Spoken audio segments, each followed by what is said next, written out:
Klinsky's. Is that a deli on Fifth? It's a place for selling pictures. A picture house? An auction house, as a matter of fact, a gallery. It's way up past the Plaza Hotel.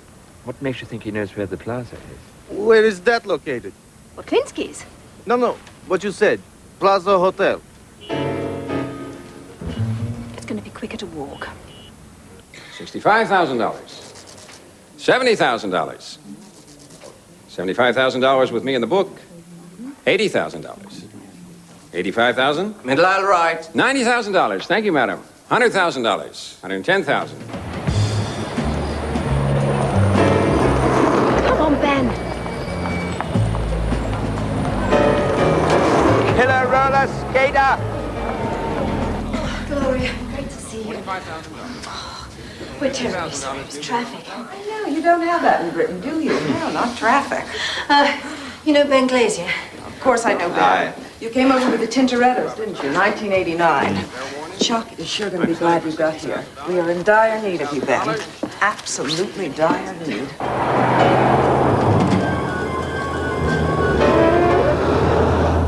Lot 12.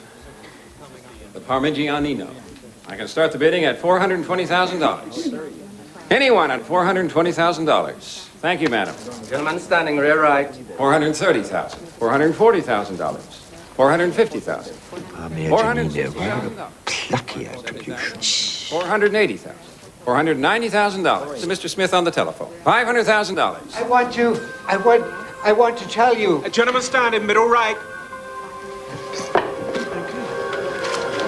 $500,000 still stands. $500,000. Is he all right? I think so. It's kind of hot in here. Get him outside, he'll probably be fine. $530,000 at the back. Don? For God's sake. I guess he's not in the state to converse. Well, where are you taking him? Lenox Hill. Now mind yourself. This guy's in a hurry. Benjamin Glazier. Charles B. Whiteside. Maggie, good to see you. Hello. Please come in. Exciting sale, Chuck. Like watching some brilliant hustler auctioning hogs at the county fair. That's the way they like it? Very exciting. Some poor old buff on the back near fainted dead away. So Gloria told me. I really didn't notice. Odd thing, I'm sure I've seen him before. Oh, I expect you met a good many old buffers in your time, Ben. All the same, you're looking well. Keep yourself in shape, do you? Jog, of course. Certainly not. I'd put jogging high in the list of fatal diseases. Still the same old Ben, isn't he, Maggie? Never changes. Afraid not. Not since the days of our youth. Remember, Ben? Bright young things we were. Learning our trade. Visiting Italy to pay homage to Berenson. Great summer. Then we went our separate ways and got older. Older, not much wiser, perhaps. Great days.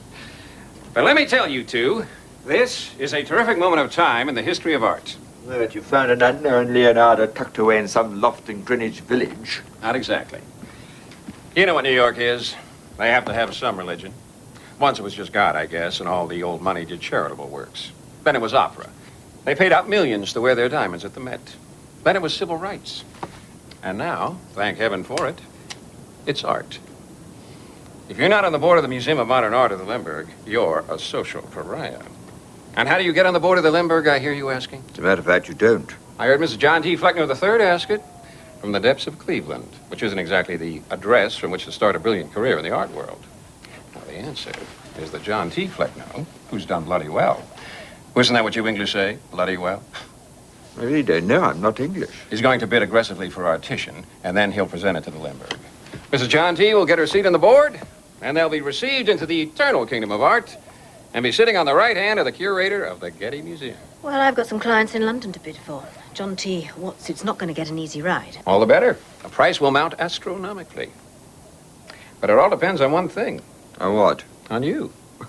I'm not in the market for a Titian. John T. Flecknoe has got it into his head that you're the greatest living expert on old master paintings. He's only going to buy our Titian if you tell him it's authentic. Ah, a man of great sense and discrimination.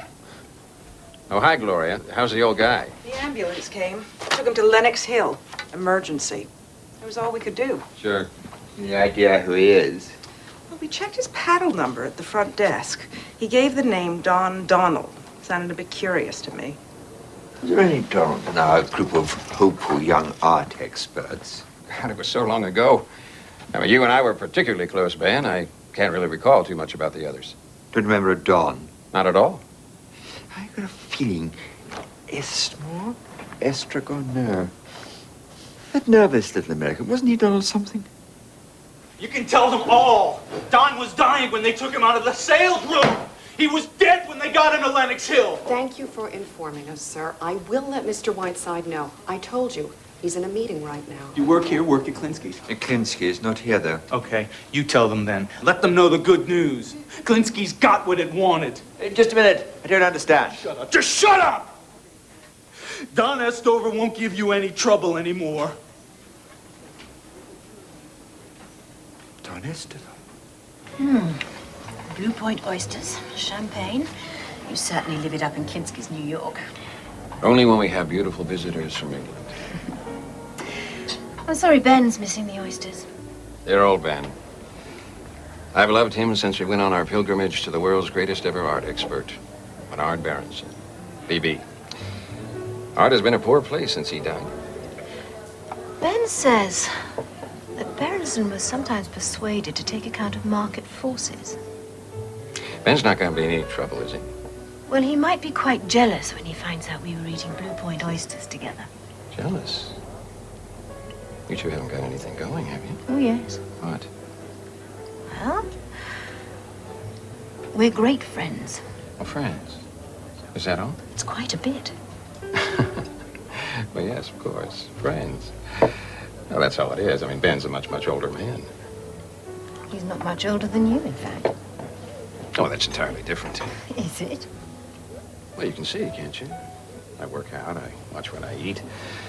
I've been doing this new relaxation technique. You kind of empty your mind, you know. Think young, rediscover yourself. I go out with 25-year-old dates. Do you really? I'd have thought you'd have more fun staying in with them. Ben isn't going to have any trouble attributing the Titian, is he? Not if it's right. We just can't afford any of his precious doubts. Not school love, not circle love, not after Titian. Not any of that damn double talk. Spy Titian, straight down the line. That's all he needs to say. An old man when he painted like that, a very old man. Vasari called him when he was over 80 and found him still working hard with the brushes in his hand. We keep on going, you know, we old war horses. Don't show off, Ben. You're really not that old. The older Titian was liberated. He gave up the classical idea. He painted like an impressionist. Splashes and dots of color against the thunderous sky, great figures looming out of the night. Paint hurried on with a smudged finger. Old age for Titian was a time for magic, and he still found women attractive. What you're saying is, it's a late Titian. Well, that's okay. As long as it's a Titian, we don't care how late. It's hard to say until one sees the paint. Hey, you see the service you get at Klinsky's, New York? There you are. Let me introduce you to your Titian.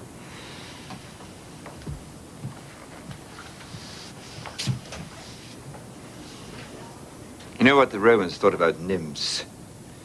If you were unfortunate enough to see them naked, it led to delirium. I think I can understand that.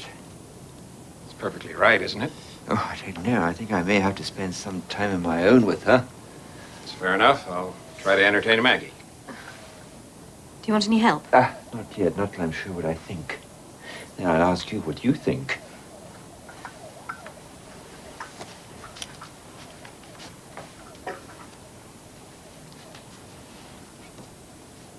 What are you looking for? Ah, all sorts of things. A smudged finger, perhaps.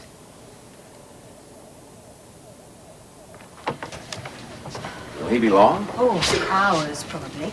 By the time he's gone over it with a magnifying glass doing his Sherlock Holmes bit. I'm not busy this afternoon. Are you busy? Not really. I tell you, in this city, you go crazy if you don't keep in shape. Take exercise. I suppose so. Shall we go play a little? Gloria? The athletic club, if anyone needs us. I'll see you downstairs, 3 minutes. Right.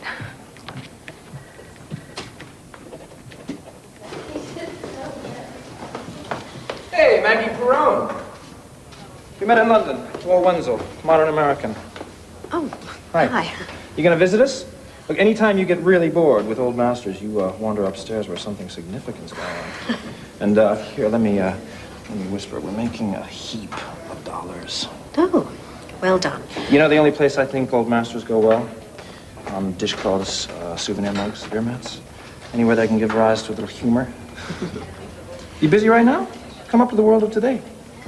Well, I am rather busy. Oh, I see. Well, you sure picked a real old master. Esteva. Oh, not too many Estevas. Esteva D. Jackson Heights. I suppose that's possible.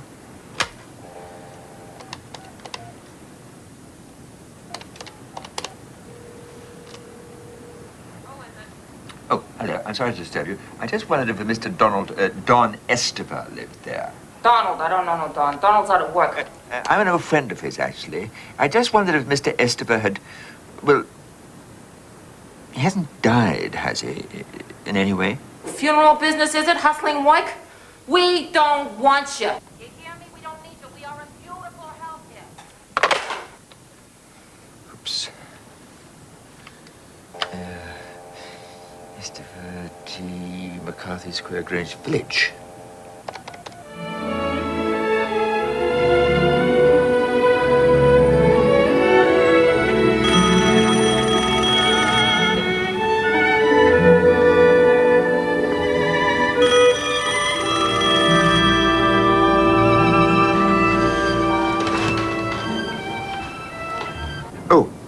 Could I speak to Mr. Donald Esteva, please?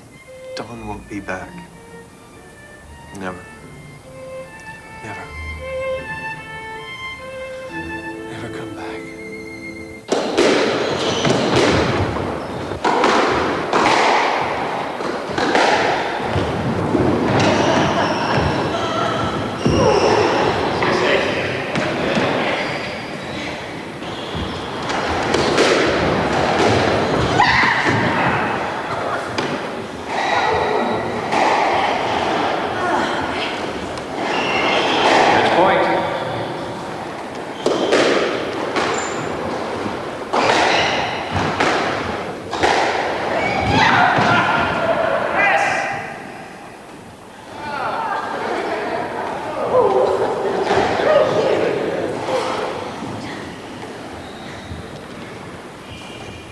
Seemed a very odd way to spend the afternoon. We were keeping healthy. In here, breathing in the delightful smell of aging gym shoes. He means trainers. I know. I've made a close study of the English language. Okay, Ben. So, is it a great Titian? A 100% genuine, straight-up masterpiece of the final period, like you said? You're talking about the picture? Of course I am. No, I haven't had time to think about that. I've been busy. Busy? I remember a rather shy young American asking an awkward question. Something like, Mr. Berrison, when you make an attribution, who are you trying to please? The dead artist or the living dealer? I can't remember. I know you and I were there, of course, and Ed Backman, he was there, but none of the others. That was a night I think we all went to the local trattoria and got shamefully drunk in Italian brandies. I remember Don staggered out and vomited in the olive grove. Don? Don Esteva. He was in our group. I saw him yesterday. Can't say I recall. He was the old buffer who took ill in the sale room. Seems he died on the way to Lenox Hill Hospital. That's terrible. Sure, I'm sorry. Well, we're all in the departure lounge. This is all very interesting, Van. I guess it's brought back days of our youth. But has it got anything to do with the attribution of a Titian? I honestly don't know the answer to that. But I'm trying to find out. Where are we going? This way.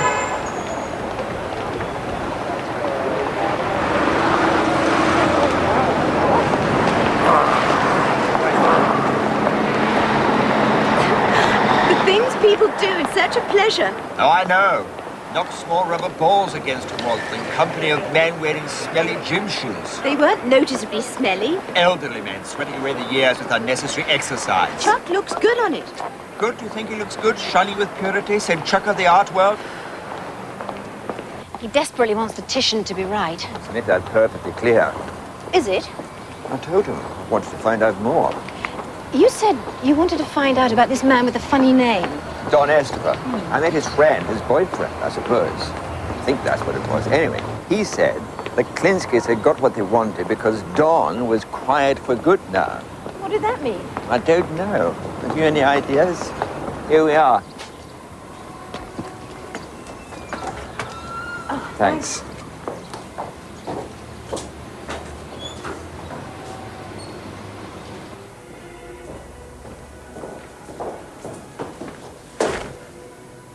Found them. Apartment 7.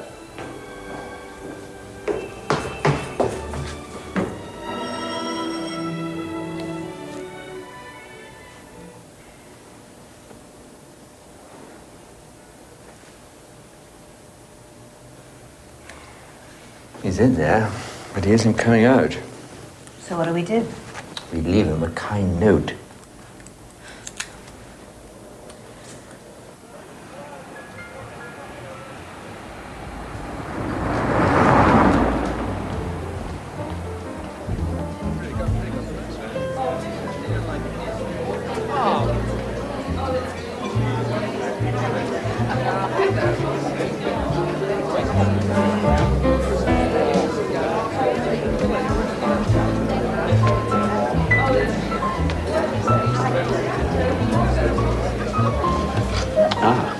Come to join us. That's good.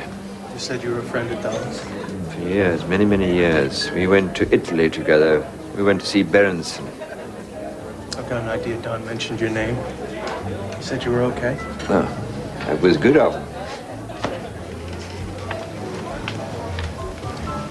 He said you didn't work at Klinsky's New York? No, London. We're from London. May I introduce your girlfriend?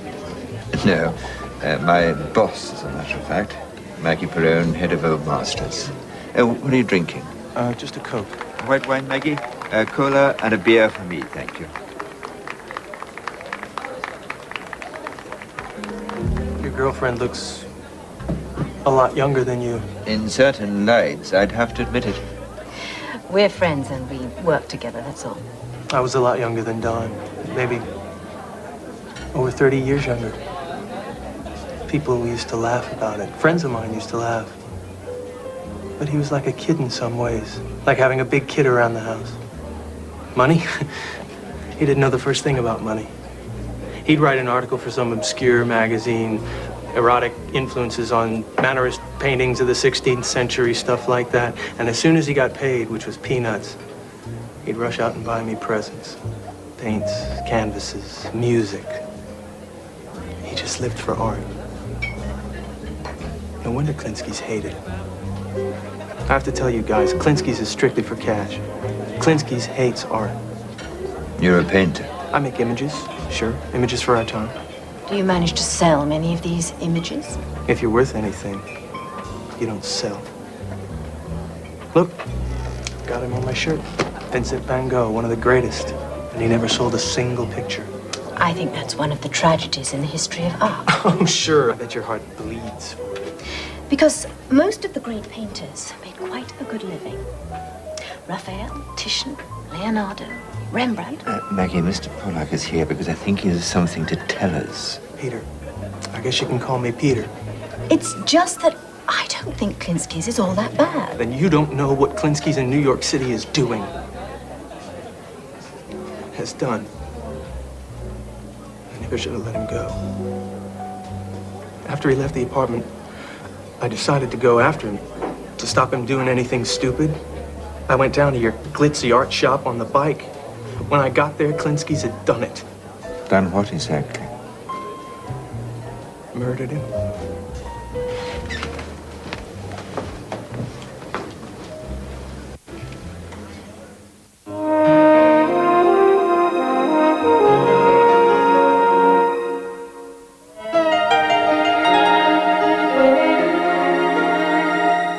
the most ridiculous suggestion I've ever heard.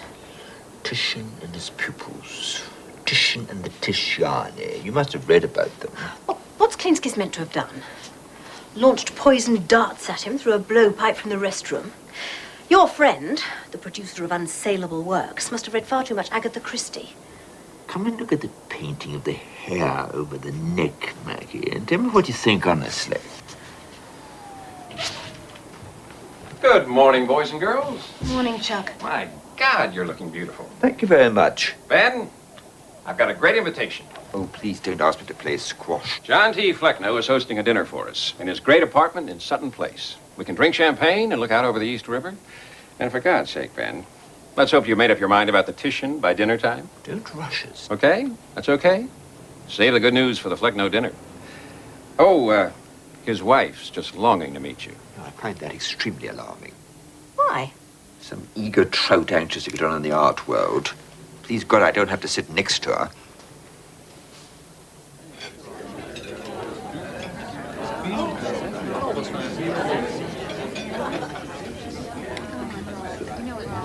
I'm the fourth wife of John T. Flecknoe, the third. We go in for numbers in our family. Over the years, John's become more interested in youth. Do you find that yourself, Mr. Glazier? Perhaps so, in a way. Oh, I do hope you like, well, younger women. Because then we can become really good friends.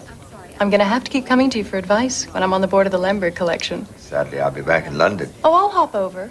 I just adore London. It's so quaint. The next day, I'll just fly right back to New York and impress them all with my marvelous knowledge of art. You've had a chance to look at the picture? Oh, yes, Mrs. Flecknoe. Oh, please. No, I'm Barbara. Barbara, yes. Tell me. Well, I think it's very well painted. Go on. I love your accent.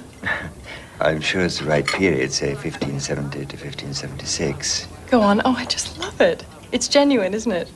Well, I mean, your Scottish accent. That's genuine. oh, it's mine, certainly. Tonight, I feel kind of at home because our guest of honor is a man from my own country. Our families come from those same misty Highlands. We once wore the Spartan and hunted the deer. Since my grandfather's time, we Mac Flecknoes have given our loyal services to the retail food industry of America and to my great cause, the people versus narcotics. However, as I'm sure is the case with our guest, my heart's in the Highlands. Glasgow, in fact. Now, I've done business with all sorts and conditions of men. But I have to tell you folks, there's no one you can trust as you can trust a Scot. As Robbie Burns put it, princes and lords are but the names of kings. Breath of kings. An honest man's the noblest work of God. Now, when I wanted an art expert of complete honesty to pass judgment on a certain picture, The Titian. I rang another great name in retail food outlets. My old friend and aristocrat, the noble Lord Holloway, chairman of Klinsky's London. And I asked him the name of any brilliant art expert who happened to be an honest Scot. So, if our guest of honor gives his opinion that a certain picture is not up to standard, then, as my grandfather used to say, the jig's up. But if he gives it his seal of approval, then I don't care what price I pay. My lovely wife, Barbara, will carry the Titian into her first meeting of the Lemberg board and hand it over with a skirl of bagpipes. So, folks, will you take a cup of kindness to our guest of honor, Ben Glazier? Ben Glazier.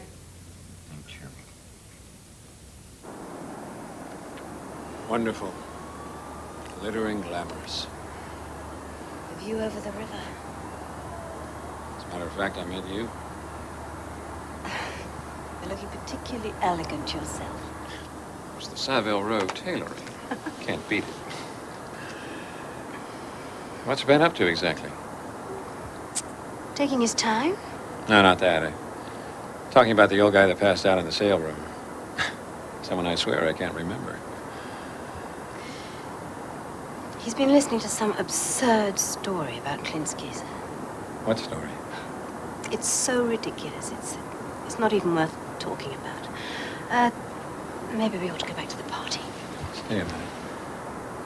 Why?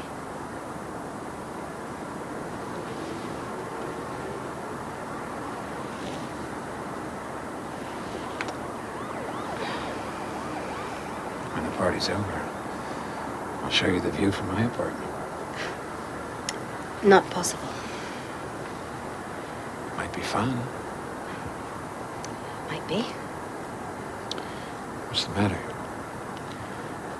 Have you got a serious boyfriend back in England? I suppose I've got a boyfriend. No one could possibly call Nick serious. You don't fancy me? It's not that either. You're very acceptable, Chuck. You wear nice clothes, you've got a great tan, your hair's survived. What's but about it? But you're the same age as Ben. He's a year older, at least. Anyway, what's that got to do with it? Well, Nick... You're not serious, boyfriend? Yes, Nick.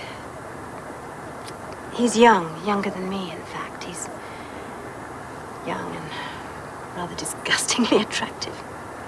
Sounds charming. Oh, he is. But Ben minds enough about him.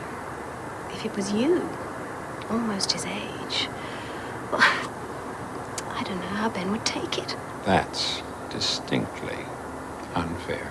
Terribly. We better get back. They'll think we jumped into the river. If only.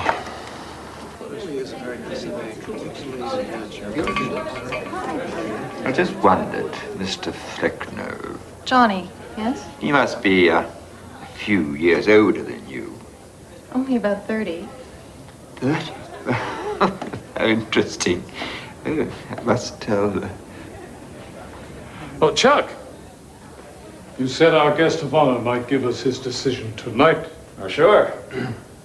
Ben, you must have made up your mind by now on the Titian. I'd like to discuss it with Maggie. It's Miss Perot. But she's not a Scot, is she? Let's hear the truth from you. The truth. You want to know the truth.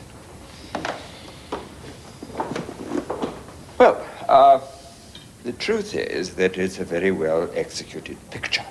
But it lacks the freedom of old age, the courage of the older man. The painting of the hair falling on the collar is hesitant, over-careful. It lacks Titian's perfect confidence. It's the work of a talented pupil, perhaps Paris Bordoni, who trained in Titian's studio and learned erotic painting in the court of the French king. Is it a Titian? No. I'd say it was a perfectly respectable contemporary repetition. For God's sake, Ben, don't make jokes.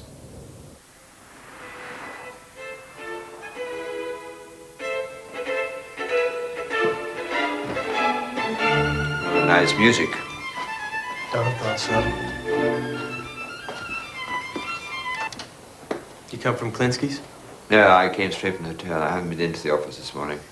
I'm afraid I'm not their favorite art expert anymore. You're not? Well, no, I gave a judgment on an alleged Titian, and I don't think it's exactly what they wanted to hear. An abstract painter. Anything wrong with that? No, nothing at all. Just that I find life more interesting than strips of color. Or dangerous, perhaps. Dangerous for Don. Maybe for you now. What did Don do to upset Klinsky's exactly? You never told us that. He was angry at the way they were attributing paintings. Yes, I rather thought that. He said they were making false claims. Anyway, claims he didn't believe in. Oh dear, that's asking for trouble. He was going to speak out at the sale. He was going to tell everyone that wasn't a Parmigianino. Old Don, who was so quiet, so gentle, he was really angry. He was going to make a great scene in public. It was very brave of him. And stupid. Yes, I'm afraid so. Do you mind very much Mind? If I use your bathroom? Oh, sure.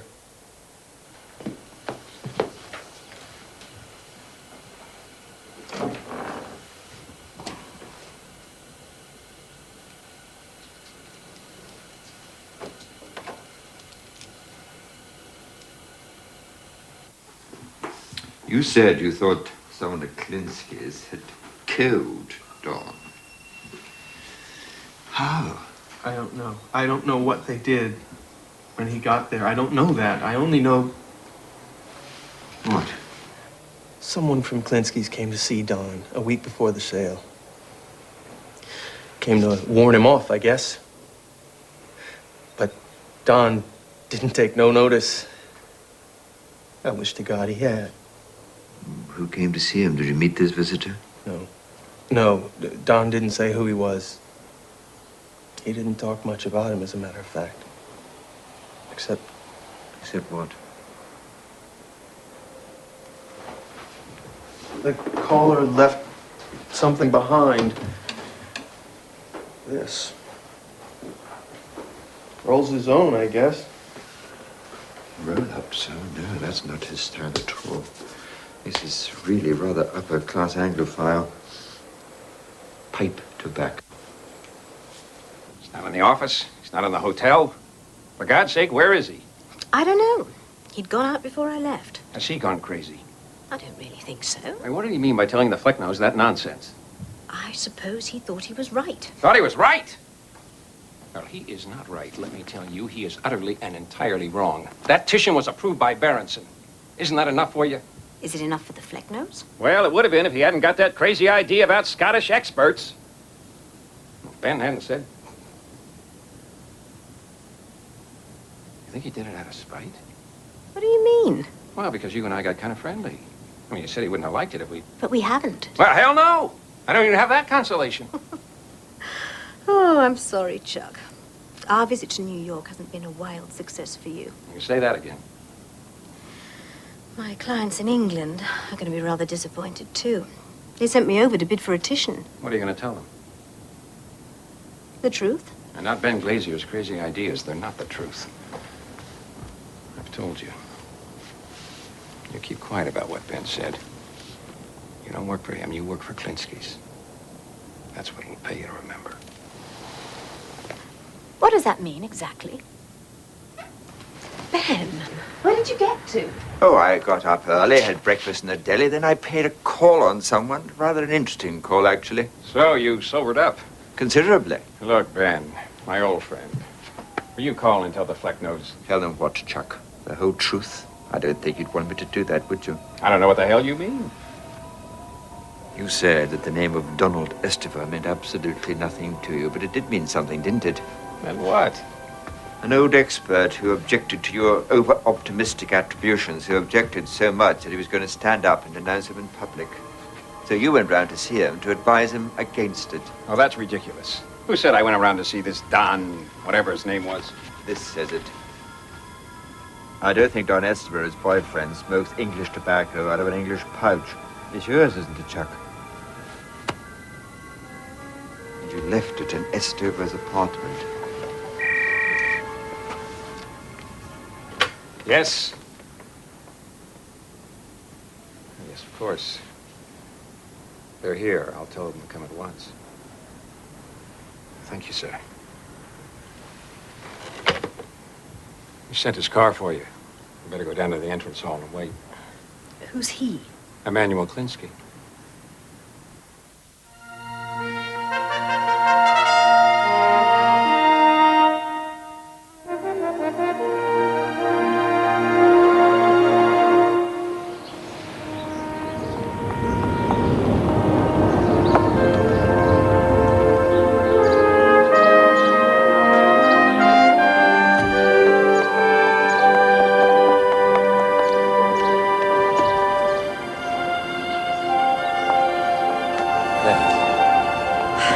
Honestly, I'd forgotten he was still alive. I think we only judge the invisible presence in our Lord Holloway's boss.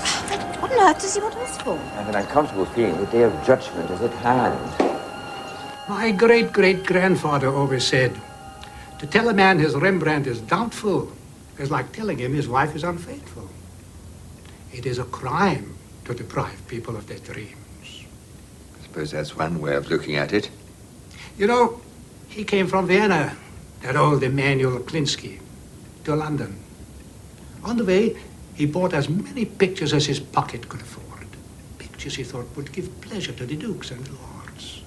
So much more pleasure if he gave them the names they wanted to hear. Rembrandt, Raphael, Velasquez.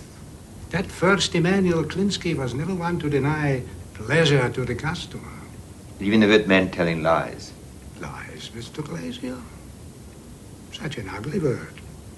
An unnecessary word when we are discussing the happy subject of art.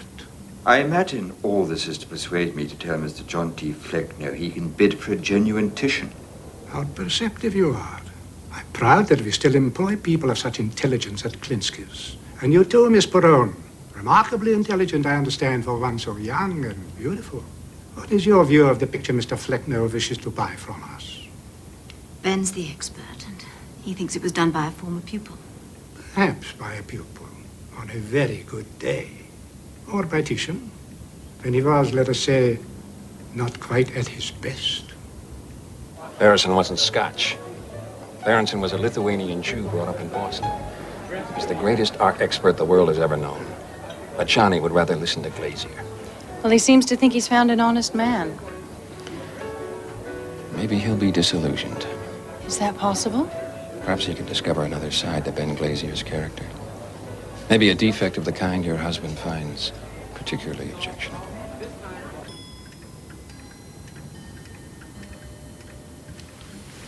Money and art. I sometimes wonder if they get anything at all to do with each other. Berenson made that mistake. In the end, he was attributing pictures purely for business reasons. Very sensible of him. We were brought up to worship Berenson. We all went to pay court to him. Young men were the hero. But two of us grew up to find his way of working suspect. The other one was called Donald Estifer. Now he's dead. Killed by Klinsky's. You know that's ridiculous, Ben.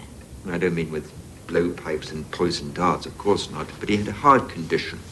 Fibrillation. Uneven heartbeats. He was taking digoxin for it. Any sudden excitement would have killed him, but the excitement that did it was having to stand up in a sale room and denounce the false claims made for a picture. He didn't have to do that, Mr. Glazier. He felt he had to. He felt he had to tell the truth. Klinsky's had forced it on him. He was taking unnecessary risks.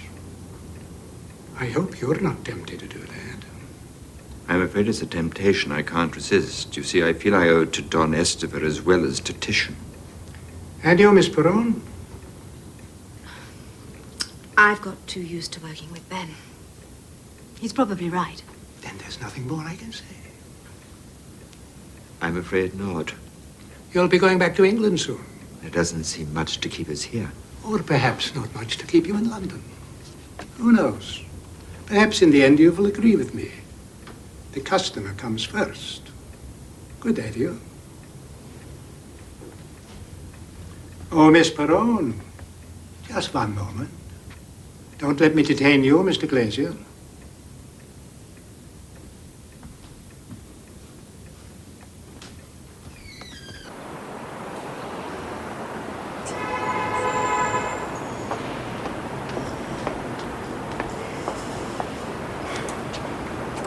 Car's gone?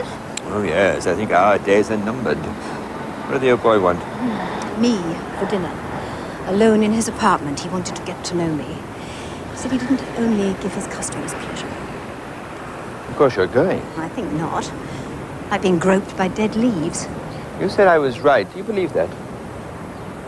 I suppose I believe in you, Ben. It's become something of a habit.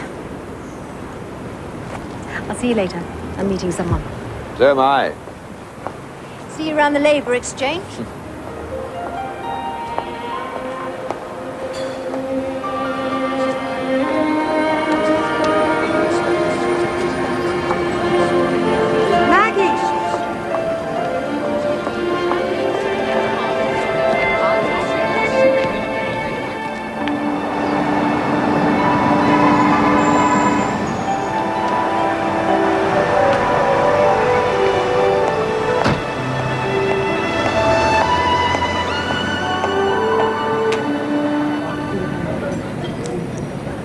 I know quite well that Chuck's been, well, after you, hasn't he?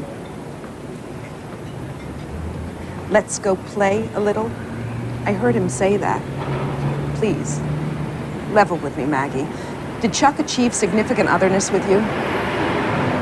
I'm not sure what you mean. Did he screw you, is what I mean. Of course not. Absolutely nothing happened. Not for want of asking. Bastard. Well, no, he is. He is all I have learned to hate since I went to college, since I became aware of my responsibility to the environment. You find Chuck environmentally unfriendly? He's ghastly. That tobacco pipe, he spreads death, throws it around like confetti at a wedding. Also, he eats the corpses of dead animals. He poisons his system with alcohol. He listens to Frank Sinatra tapes. And he's infringed on my human rights by telling me I have great tits and should make more of them. It's a pretty grisly indictment. And how come I love the bastard? Does seem terribly unfair. It means a lot to him about this Titian. If it's a Titian. Oh, he's sure it is. You see, it was bought by someone who knew years ago. This guy named Ed Bachman picked it up in Italy when they were both young and went to visit Berenson. Berenson seems to get in everywhere. Chuck says he gave the picture the okay, and Bachman, who was some sort of rich nut, bought it. Well now, Bachman died in South America and left it to his old friend Chuck. You mean Chuck's selling his own picture? Well, not officially, of course. Officially, it's been entered by a nominee, anonymous donor and all that. I want you to persuade Ben to change his mind. I guess Chuck could make it worth his while. I'm sure he could. And I'm sure Ben won't. I'm sorry. Oh, please, don't apologize. It's always best to know the truth. Emanuel Klinsky doesn't think so. The old man, is he still alive? And kicking. You've met him. He hardly sees anyone now. He must be very honored. Oh, dishonored, perhaps. Well, to be honest, Chuck, I thought that disgusting pipe of yours was your only vice. Well, life is full of surprises. Okay, I'll have a word with my contact, but, listen, Chuck, this is really good stuff. You're going back so soon? I'm afraid my services are no longer required here. We'll meet in London then. I'm sure to be over. We'll have many more opportunities for our feet to get together under tables. Oh, by the way, you wouldn't do me an enormous favor, would you? Something I want to send to some friends of mine who live in my favorite London hotel.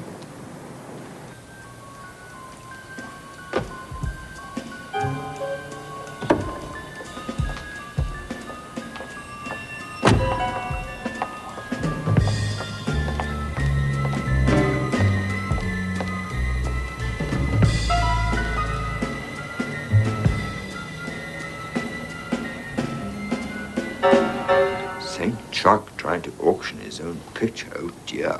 He's rather fallen from his pedestal. Just goes to show, jogging doesn't improve the morals. Oh, I'll go.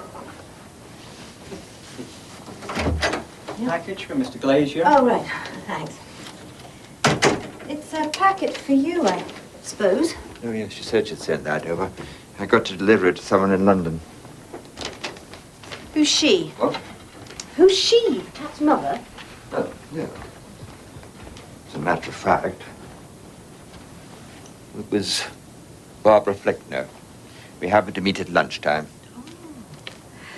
You mean you just bumped into each other on 52nd Street and she pulled you into the Four Seasons? She wanted to see me. She's been very decent about my view of the Paris Bordone. And we're still good friends. Oh, how sweet. And she wants you to take this to London. Who to? To a friend in some hotel.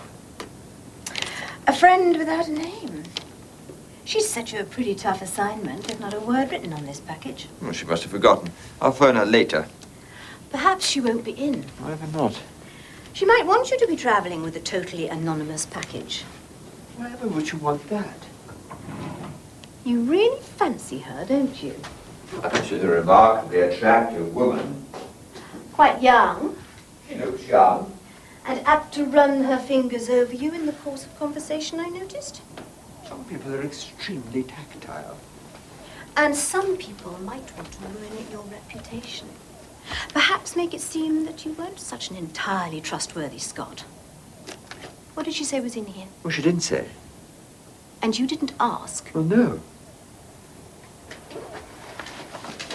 Maggie, you can't do that. That's a private parcel.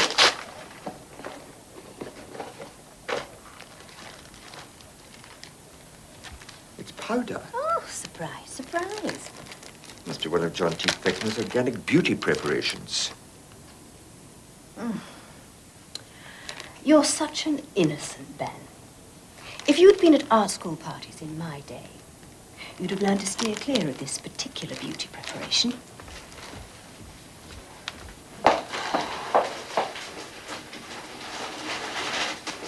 You don't honestly think... I think you'll get into serious trouble if you start fancying other women.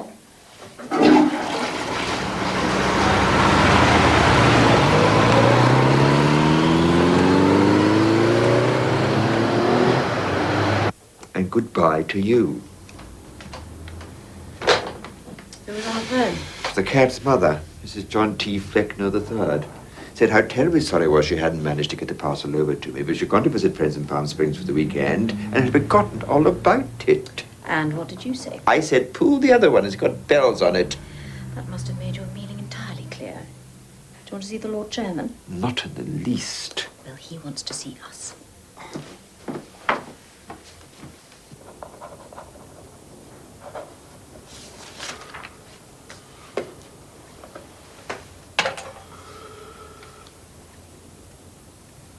Did you have a good trip? Hardly. I was stopped at Kennedy Airport and submitted to a search. But the most intimate physical experience I've had for some considerable time. Well, you've endeared yourself to a most important client. An old friend of mine, as it so happens. John T. Fleckner III. And his lovely wife. And his wife? Oh, yes. She told the Lemberg Museum that a supposed Titian was only the work of a pupil. Based on your opinion, it seems. They were so impressed with her expertise that they put her on the board. Johnny Fleckner is extremely grateful. Congratulations, Ben. And, Chuck Whiteside. I mean, he wasn't disappointed about Ben's turning down the Titian. I'm afraid Whiteside has something slightly more serious to think about. Losing weight, hair implant, going in for a facelift. Gloria Shalom rang me. He's been arrested. He's been what? Some drug dealer got caught. Started naming names. He identified Whiteside as a customer. And of course, it's all some ridiculous mistake. Yes, of course. It seems you got to see the great Emmanuel Klinsky. Yes. Yes, we did, didn't we, Maggie? He had us up for a chat. Wonderful old boy for his age. Did he seem to be fairly pleased with the way things are going in London? Fairly pleased. There was one thing he was rather concerned about. Oh. What's that? What was that? The fact that I didn't have adequate space to park my motorbike. I told him that the problem would be addressed. Well, nice talking to you, Holloway. Now, I'm afraid we must get on. Maggie and I have got so much work to catch up on.